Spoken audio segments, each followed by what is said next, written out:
Hello there and good evening. This is L24 News streaming live from the capital Algiers, and coming up next.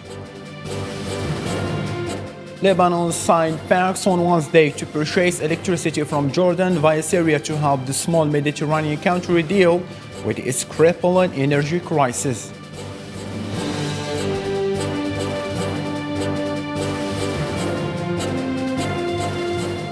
A day after 8,500 American forces were put on heightened alert in the region, U.S. President Joe Biden has said he will consider personal sanctions against Vladimir Putin if Russia invades Ukraine.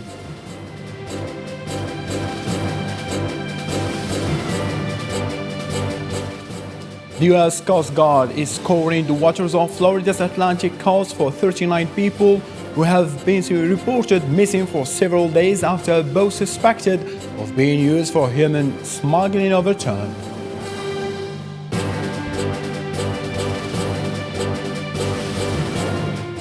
Also coming up next in our news program, the Senegalese army announced the killing of 2 of its soldiers and confrontation with armed men on Senegalese-Gambian border, and the disappearance of 9 other soldiers who are likely to be captured.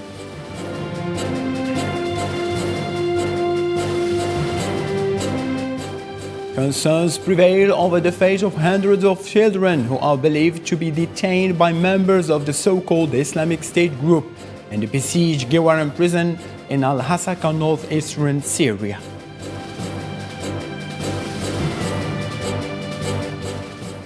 Hello again and welcome. Those were today's top stories. First, officials from Lebanon, Syria and Jordan have struck a contract to deliver Jordan electricity to Lebanon via Syria in an effort to address Lebanon's long-term power outages. The agreement would provide Lebanon with 250 megawatts of electricity, which has been crippled by an electricity shortage since mid-2021. People currently have only 2 hours of electricity every day, which will more than double once this contract goes into effect in the coming months. This is a defining moment in Lebanon's history and the Arab world as well. Its criterion is its meaning rather than its size. We return to consolidate collective Arab activity as well as economy and social efforts. This is a modest agreement, but the Lebanese people require it now more than ever. The emergence of increased levels of cooperation, and at the same time, these are very sensitive and difficult circumstances that the Lebanese people are going through. All of the work we promised to accomplish has been fulfilled, and we are ready now for the electrical connection. Despite repeated requests for Washington to reduce its support until Cairo improves its human rights record, U.S. President Joe Biden administration has approved a $2.5 billion military deal to Egypt.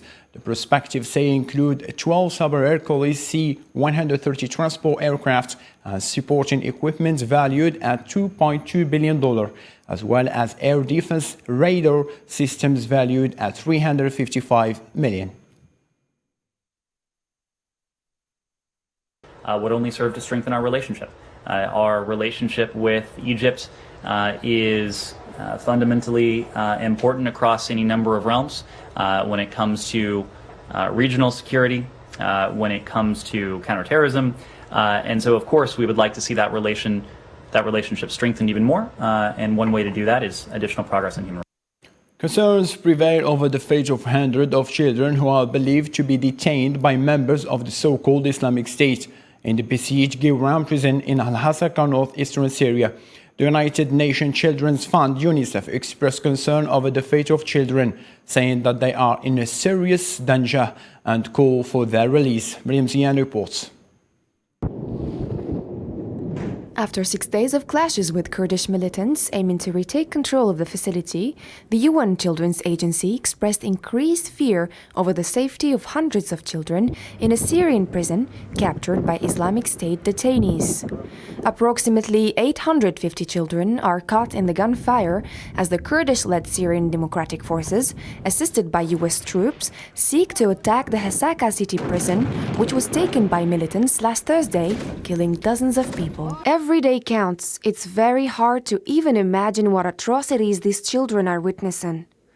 The children's lives are in immediate risk.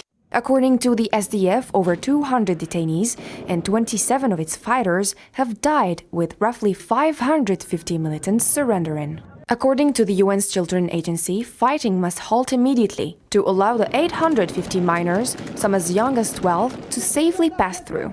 UNICEF was unable to confirm whether any of the children were among the Syrian Democratic Forces casualties. Human Rights Watch and other rights organizations in the United States have long criticized Kurdish-led troops in northeast Syria for detaining children in overcrowded, improvised prisons in inhumane conditions. Over 450,000 residents, largely women and children, have been forced to abandon their homes in regions surrounding the prison as a result of the conflict. These families fled in such a hurry with almost nothing on them in harsh winter weather. Many have already been displaced and fled in violence from other parts of Syria. The Hasaka prison is the largest of several where the SDF detains thousands of people who oppose forcible mobilization without accusation or trial.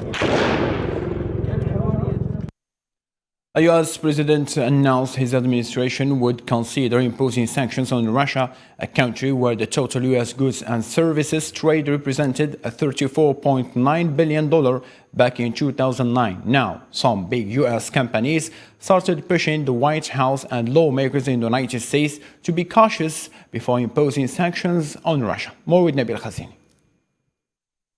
US President Joe Biden's willingness to impose harsh sanctions on Russia if it invades Ukraine seems to face difficulties to be applied from the inside of the United States. Some big US companies and business groups are pushing the White House and lawmakers in the USA to be cautious before taking any decision on sanctioning Moscow. In this context, Jake Colvin, president of the National Foreign Trade Council, urged the Biden administration and Congress to get the details right in case they must follow through on the threat of sanctions.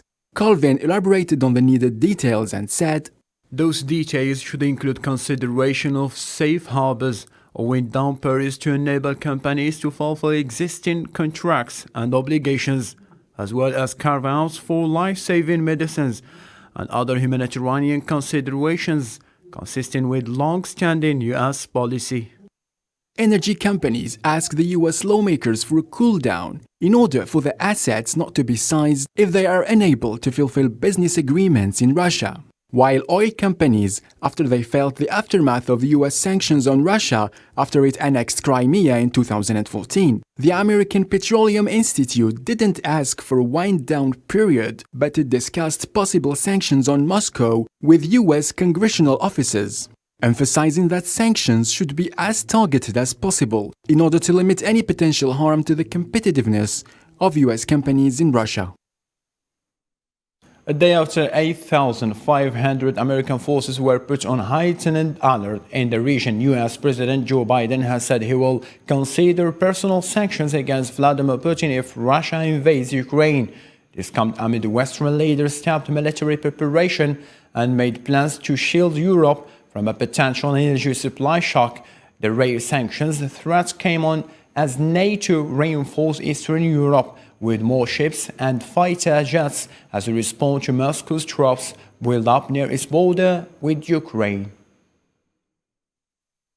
I made it clear to early on to President Putin that if he were to move into Ukraine, that there'd be severe consequences, including significant economic sanctions, as well as I'd feel obliged to beef up our presence, NATO's presence on the Eastern Front, Poland, Romania, etc.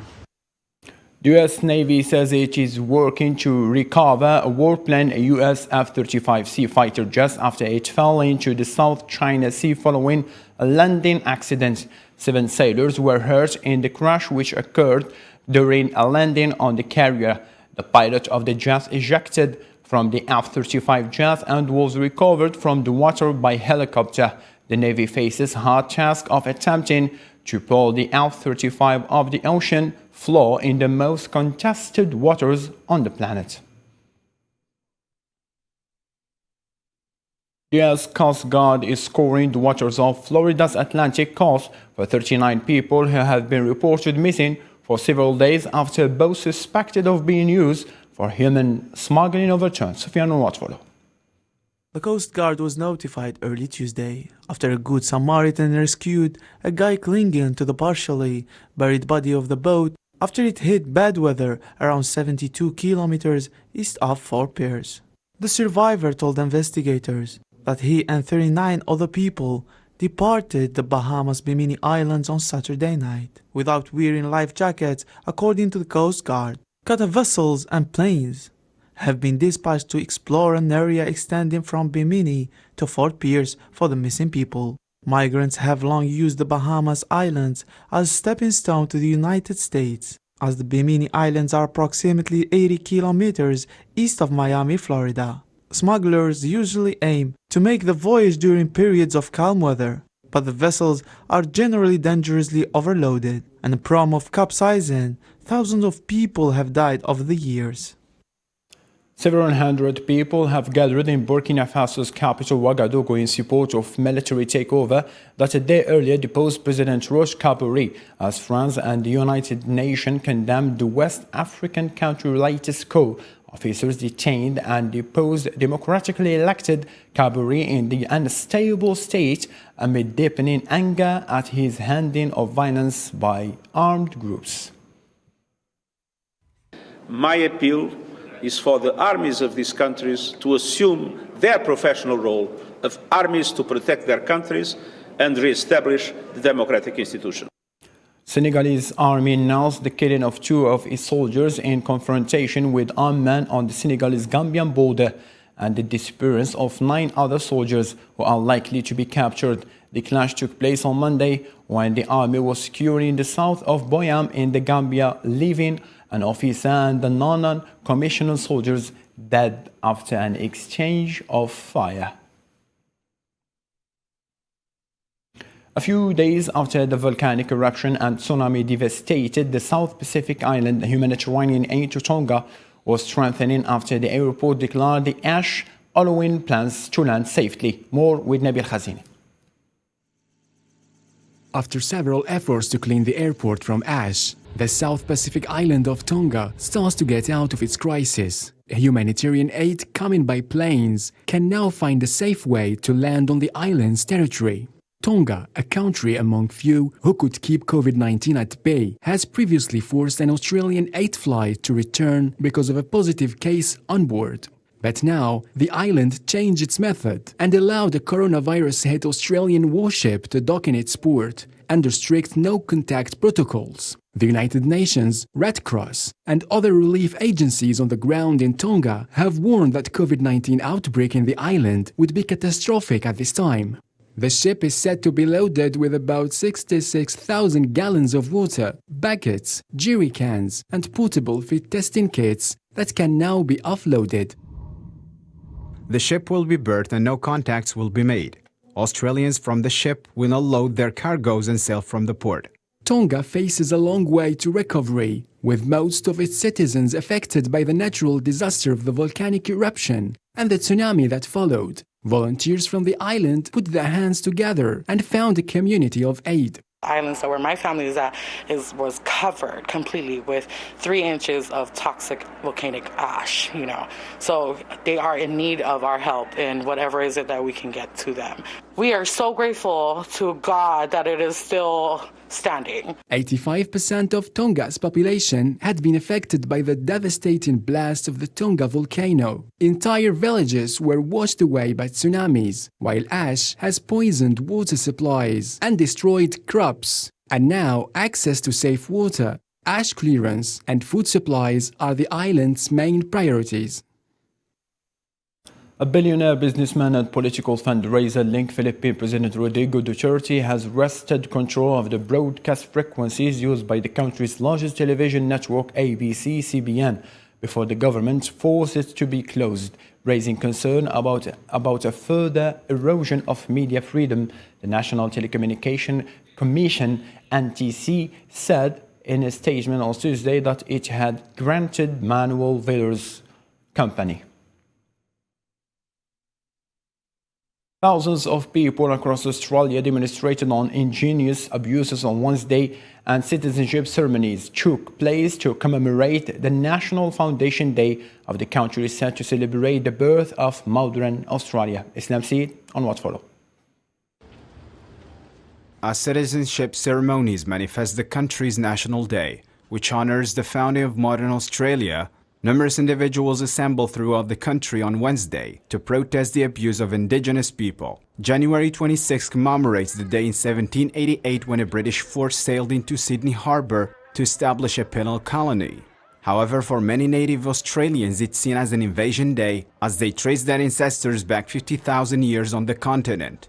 Black garments, Aboriginal flags and change the date signs were among things that marked the demonstrations in the country. On the other hand, during citizenship ceremony in Australia's capital, Canberra, Prime Minister Scott Morrison honoured the traditional upholders of the country. On this, our National Day, we begin by honouring the traditional custodians on the land on which we are gathered here today, the Ngunnawal people, and those who have travelled here, met here, and felt at home and been welcomed on this country for thousands of years. We recognise Indigenous peoples right across our land, from the Torres Strait Islander people in the north to the Palawa in Tasmania, to the Wajak people across the Nullarbor in Perth, and the Larrakia people in the top end. In practically every economic and social measure, Australia's 700,000 or more Indigenous people rank towards the bottom of the country's 25 million citizens. They've also been at high risk of COVID due to their frequent residence in isolated communities. The majority of Western Australia's 200 or so Aboriginal settlements remain closed to visitors and travellers. Central Australia's primary Aboriginal health organisation, based in Alice Springs, a huge desert region in the Northern Territory, called for a total lockdown of the region on Tuesday to prevent the spread of the coronavirus.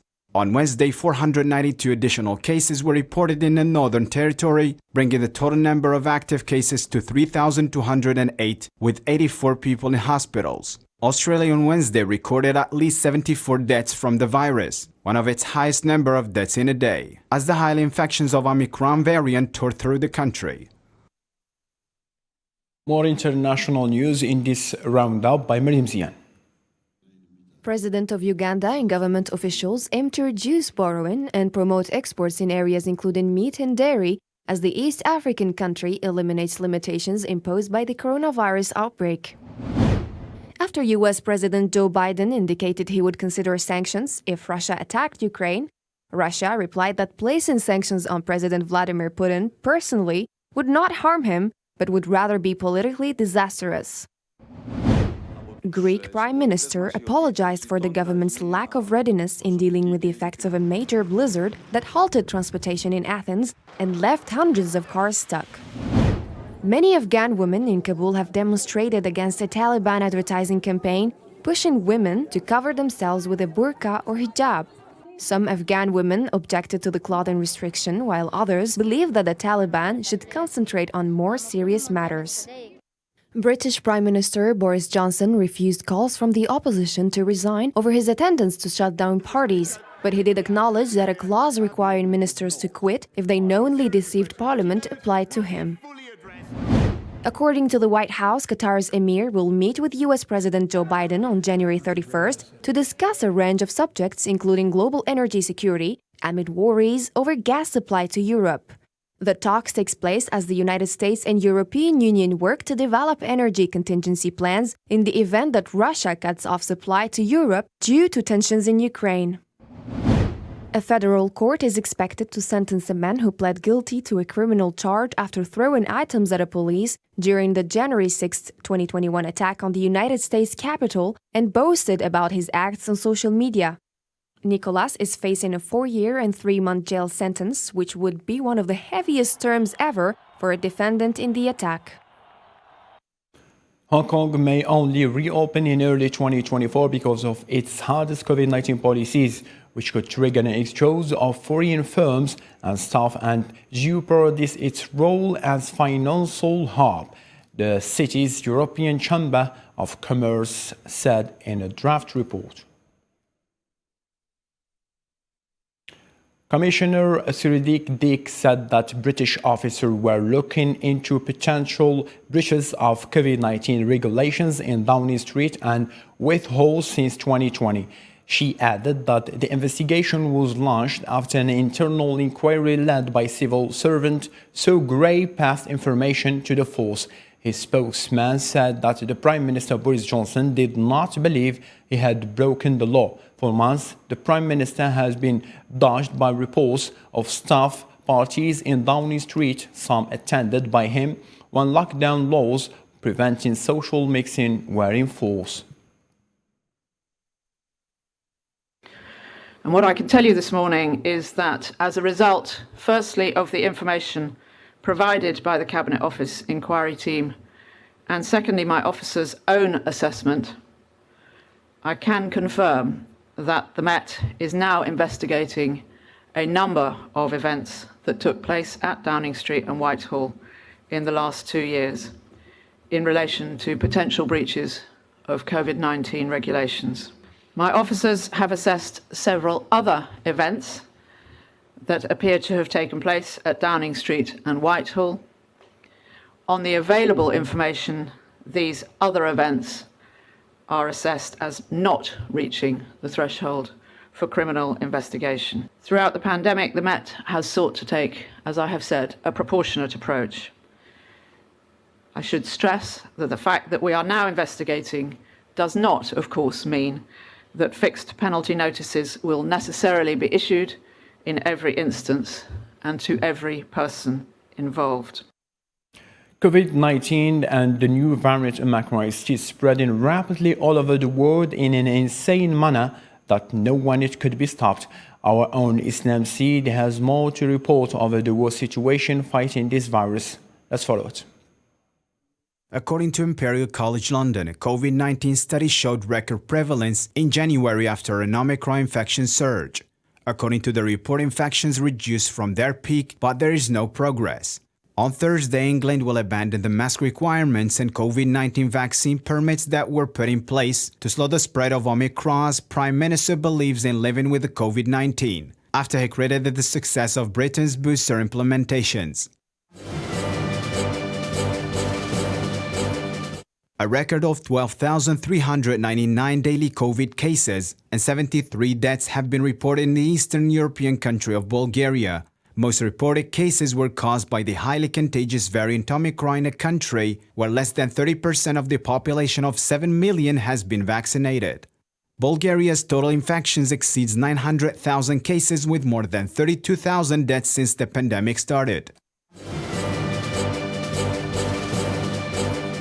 A New York appellate judge granted a stay in the state's lawsuit over its COVID-19 indoor mask mandate late Tuesday, putting it back in place including schools, much to the disappointment of some parents. A day earlier, Nassau County Justice Thomas Rademacher ruled that New York Governor Kathy Hochul's office had overstepped its authority with its December mask mandate that was issued through then acting Health Commissioner Mary Bassett. However, the state quickly appealed the decision, and on Tuesday the mandate was put back in place. The U.S. State Department is considering whether to authorize departures for American diplomats and their families in China who wish to leave due to the U.S. government's inability to prevent Chinese authorities from subjecting them to intrusive pandemic control measures. South Korea began implementing new COVID-19 countermeasures on Wednesday, including shortening the quarantine period and expanding rapid testing, as new cases surged by nearly 50% in a single day. The number of confirmed 13,012 new cases was 4,400 more than the previous daily high of 8,571. This highlights the rate of transmission of the highly contagious Omicron variant, which became the country's dominant strain last week. Coming back to another episode of International News, but this time within the economic sector with Nabil Khazini. Let's follow it. A report from Boeing Company showed the plane's manufacturer lost $4.16 million in the fourth quarter as the financial fallout of production flows in one of its best-selling planes, the 787 Dreamliner. The aircraft maker took a charge of $3.5 billion to cover additional delays in delivering copies of its 787 jetliner and compensation for airlines that are still waiting to get their planes. The company also would add $2 billion in unusual production costs, double an earlier projection. Oil rose to a 7-year high, close to $90 a barrel on Wednesday, supported by the latest developments in Ukraine crisis, which came on top of a market that is already worried about insufficient supply. The price of a barrel of Brent from the North Sea for delivery in March, the most traded contact in London, gained 1.6% to end at $89.60. Investors are eyeing eyeing the updates from US Federal Reserve and US oil inventory data, but worries emerged after supplies could tighten due to Ukraine-Russia tensions. The US Federal Reserve is expected to signal plans to raise interest rates in March as it focuses on fighting inflation and sets aside economic risks posed by the ongoing coronavirus pandemic. According to experts, the US inflation and the 3.9% unemployment rate would push Federal Reserve Chair Jerome Powell and his colleagues to continue debating how and when to reduce the central bank's massive holdings. Data from the Ukrainian Agriculture Ministry showed the momentum of wheat exports from Ukraine slowed down over the week, but overall shipments remained nearly 29% higher on the year. Ukraine's wheat exports were at 16.6 million metric tons since the start of the marketing year 2021-2022, up from 12.9 million metric tons in the corresponding period during the previous year. Ukraine had shipped 16.64 million metric tons of wheat between 2020 and 2021. Coming up now to sport, the former England and Liverpool boss Roy Hodgson, or as it is known, Roy Hodgson, the 74 years old, returns to the Premier League after leaving Crystal Palace at the end of the last season. The owner sacked Claudio Ranieri on Monday, the 50th managerial change since the Pozzo family took over the club in 2012. Hodgson will be tasked with securing Premier League survival as they sit 19th place, 2 points from safety. Ray Leamington, who managed Watford between 2002 and 2005, will join as an assistant, filling the same position as did under Hodgson for England and Palace. And that's how it was the first training session of the new coach.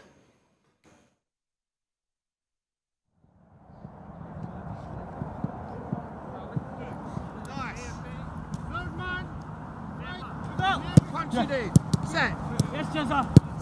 Side on. Yeah. Good. Like it. Well done, son. Yeah. Good quality. Let's get working. It's too cold to stand around.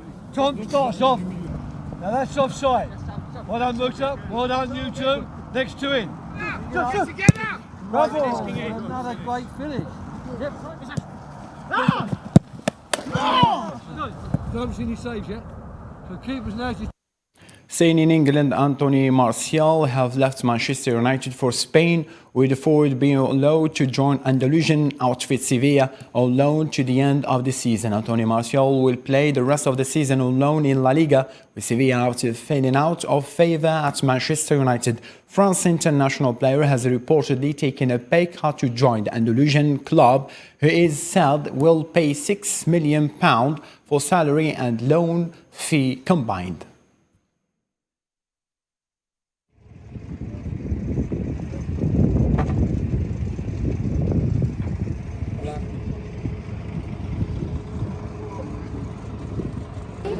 La joya de la corona, la Europa League. 6. Esta dile que se la quitamos a él. Anthony.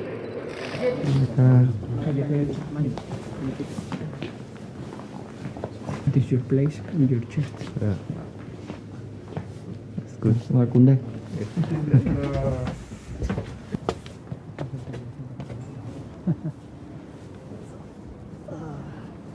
Está bien, Cepe, está bien.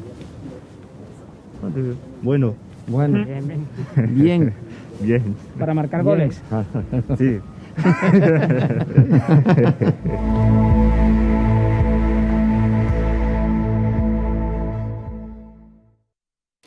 A football player from Clifton has scored what many are calling the non-league goal of the season after lashing a volley from 40 yards out of Ollie Bobbington scored the wonder goal during Clifton Town 4-2 win over Buckland Athletic on January 22. The goal was caught on camera and posted on social media, where it has been viewed more than 500,000 times. It has even drawn the attention of FIFA, who joked it was an early contender for next year's Puskás Award, which is given to the best goal in the world football. Let's see it together.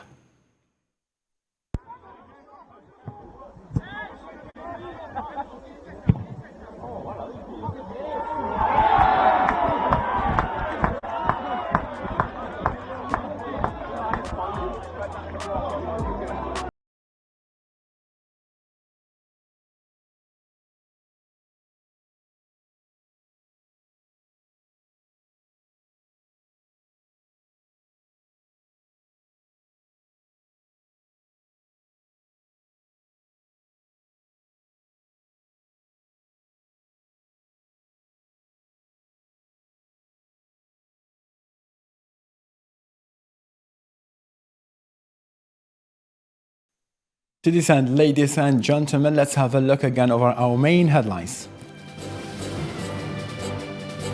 Lebanon signed pacts on Wednesday to purchase electricity from Jordan via Syria to help the small Mediterranean country deal with its crippling energy crisis.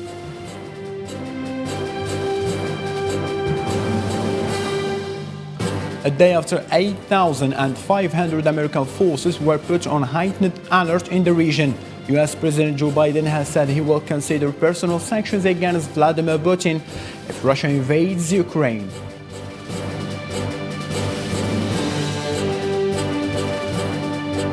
The US Coast Guard is scouring the waters of Florida Atlantic coast for 39 people who have been reported missing for several days after a boat suspected of being used for human smuggling overturned.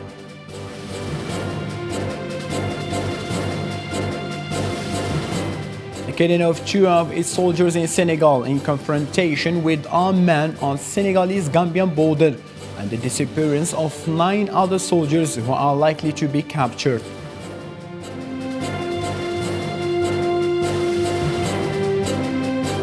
Concerns prevail over the fate of hundreds of children who are believed to be detained by members of the so-called Islamic State group in the besieged Gibran prison in Al-Hasaka, northeastern Syria.